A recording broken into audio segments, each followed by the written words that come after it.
বাংলাদেশ জাতীয়তাবাদী শাসক দলের ছাত্রদের বিগত সরকারের আমলে, বিগত ফ্যাসিস্টের আমলে, শেখ হাসিনার আমলে এখানে দাঁড়িয়ে বলেছিল সংকট আসছে, শান্তিতে ব্যবসা বাণিজ্য করছেন, শান্তিতে ঘোরাফেরা করছেন, তাতেও আমরা আপনাদেরকে কিছু বলছি না।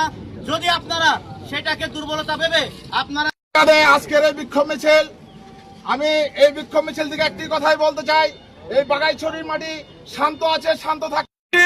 আওয়ামী লীগ দৌড়াও, শিবিরের চক্রান্ত হটাও। ঠিক ওই সময়ে আওয়ামী লীগ গেছে আসে, বিএনপি নামক মুখোশধারীরা পালিয়ে গিয়েছে। প্রিয় ভাইয়েরা আমার, হতে নাশকতা এবং অরাজকতা, বিশৃঙ্খলা বন্ধে বাংলাদেশ জাতীয়